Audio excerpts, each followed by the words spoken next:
Kalau kita orang Indonesia katakan seperti ini, yang mayoritas kita adalah makanan pokoknya adalah beras, maka bayar dengan beras. Bolehkah diuangkan? Boleh. Bukan tidak boleh. Seharga beras yang akan kita keluarkan zakat fitrahnya.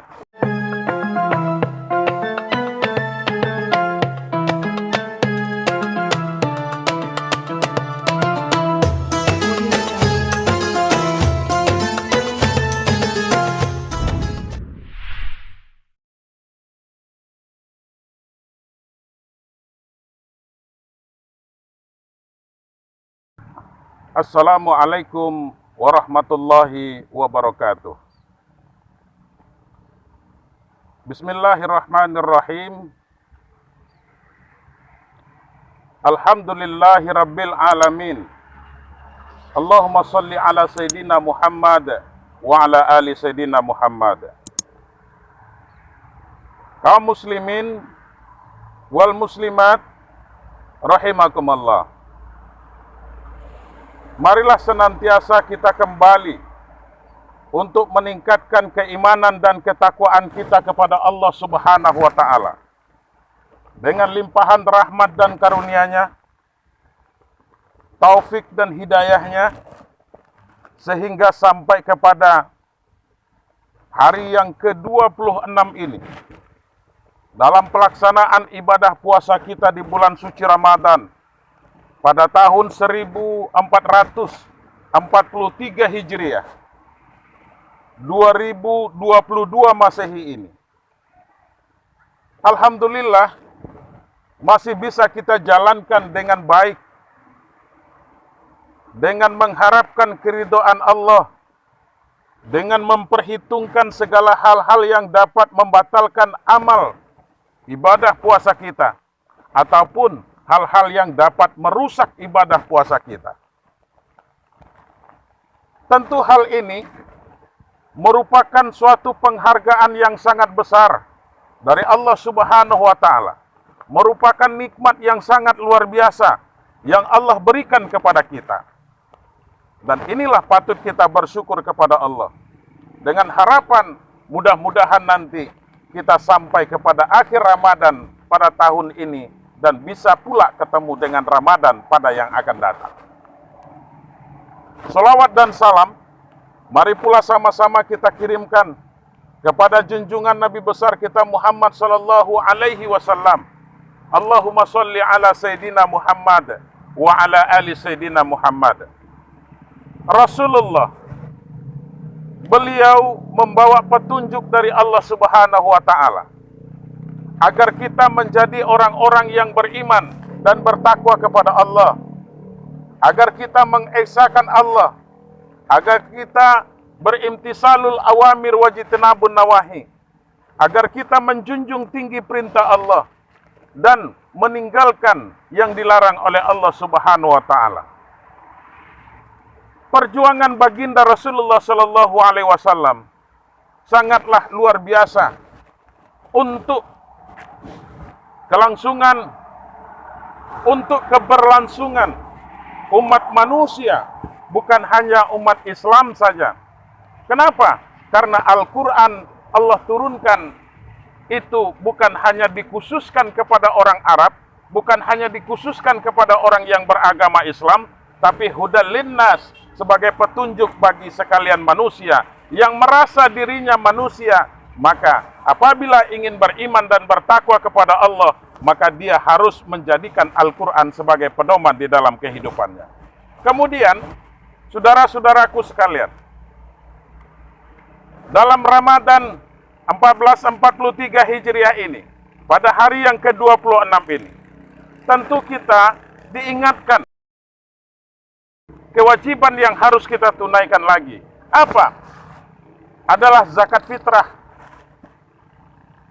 Zakat fitrah ini merupakan satu sedekah wajib kita yang wajib diberikan kepada orang yang tidak mampu, yang kategorinya fakir dan miskin. Nah, kepada siapa diwajibkan zakat fitrah ini? Kepada seluruh orang yang beragama Islam. Dan dia di setiap jiwa Bedanya zakat mal dengan zakat fitrah, kalau zakat mal itu hanya tertentu bagi orang yang mampu saja, bagi orang yang kaya. Tetapi kalau zakat fitrah itu maka diwajibkan kepada setiap jiwa. Apalagi orang yang melaksanakan ibadah puasa. Dia melaksanakan puasa atau tidak, selagi dia beriman kepada Allah, maka wajib dia mengeluarkan zakat fitrahnya. Zakat fitrah ini diwajibkan, itu di awal kewajiban pelaksanaan ibadah puasa. Yang bertujuan apa?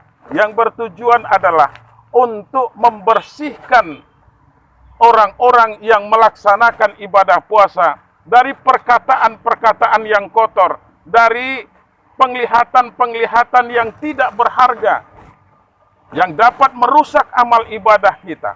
Makanya kata baginda Rasulullah Sallallahu Alaihi Wasallam di dalam hadisnya, bahwa zakat fitrah itu bertujuan tu'matun lil masakin wa tuhratun lis-shaimin.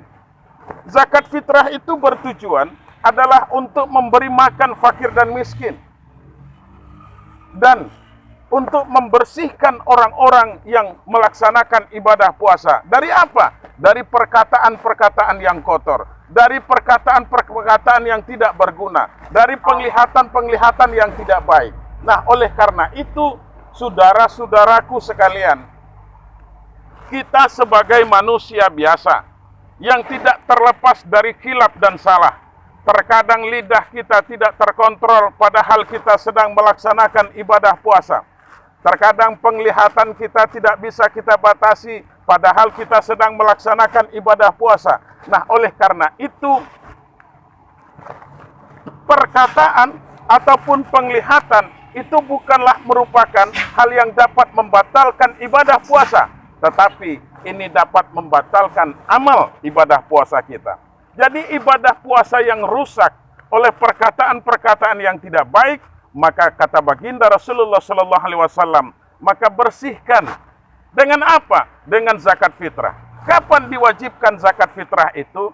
Zakat fitrah itu diwajibkan tentunya itu sebenarnya mulai kalau kewajiban zakat fitrah itu adalah sebelum terbenamnya matahari ketika akhir bulan suci Ramadan sampai kepada terbitnya fajar, sebelum terbitnya matahari, sebelum pelaksanaan ibadah sholat Idul Fitri. Akan tetapi ada hukum lain. Apa hukumnya? Hukum jawas. Itu kalau yang pertama hukumnya wajib, kapan diwajibkan? Itu tadi. Kapan hukum jawasnya diperbolehkan? Artinya zakat fitrah diperbolehkan untuk membayarnya mulai dari masuk bulan suci Ramadan sampai kepada sebelum pelaksanaan sholat Idul Fitri. Kemudian apa?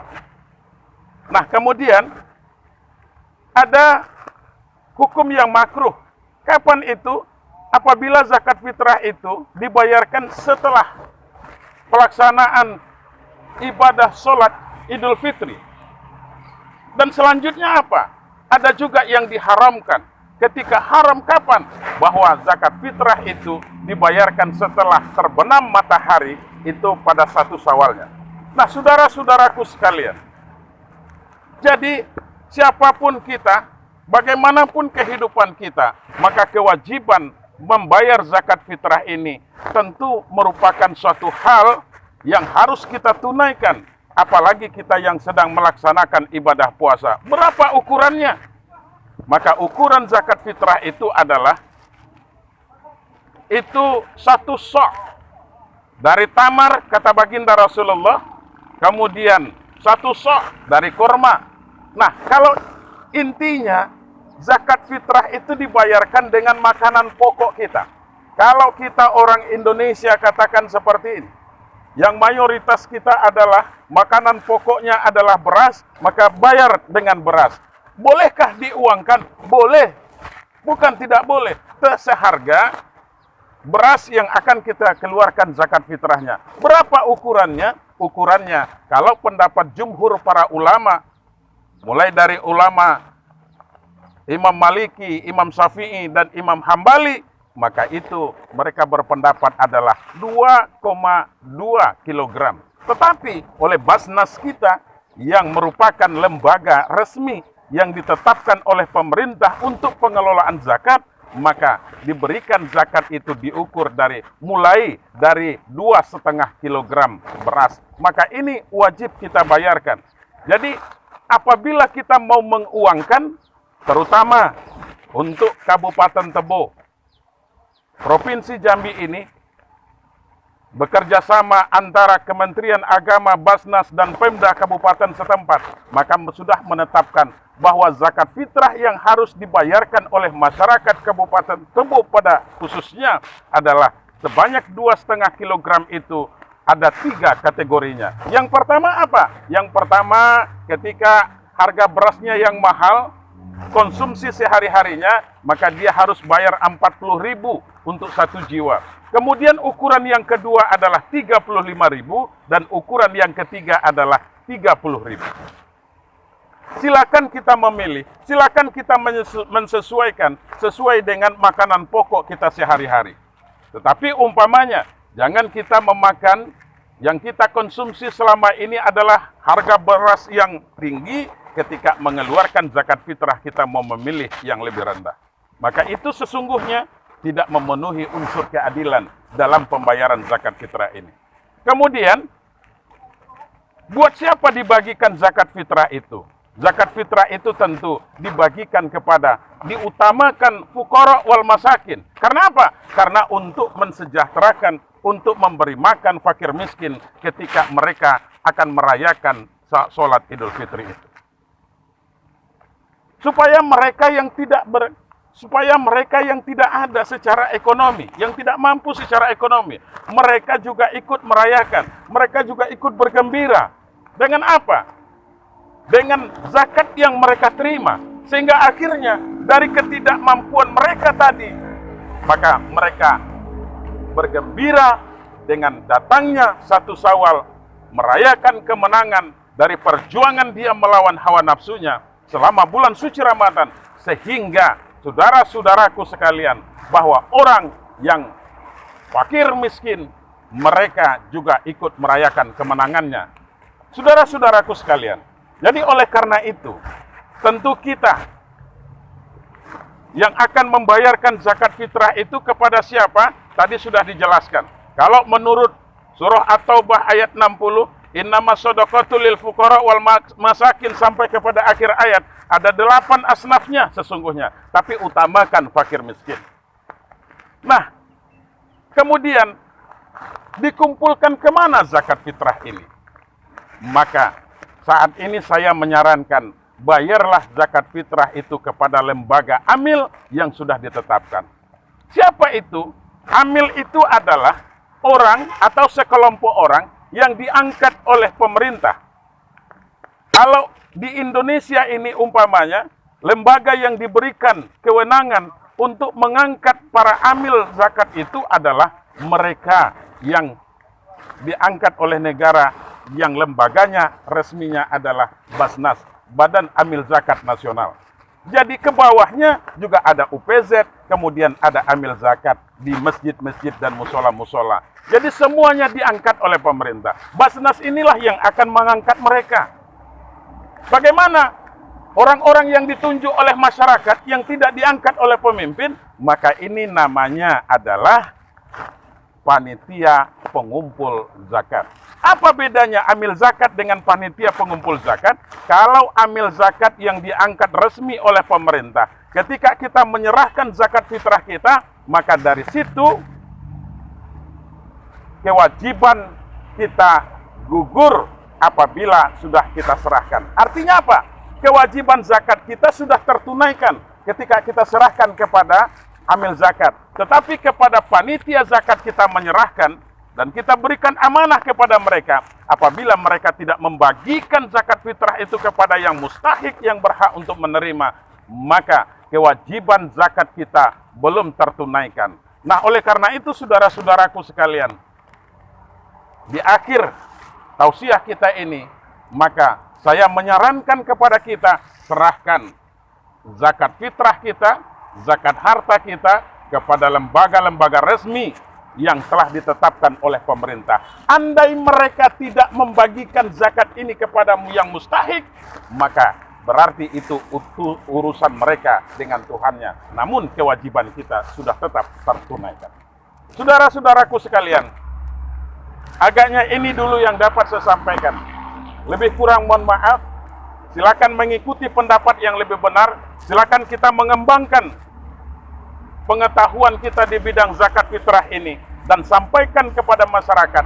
Berikan edukasi, berikan pendidikan yang baik kepada masyarakat agar mereka mau membayar zakatnya dengan baik dan mereka tunaikan zakatnya, ikhlas mereka. Karena apa?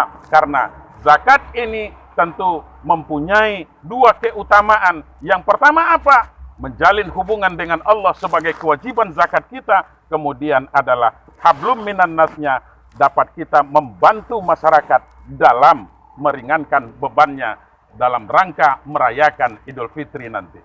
Lebih kurang mohon maaf. Wallahu muwaffiq ila aqwamit thoriq. Wassalamualaikum warahmatullahi wabarakatuh.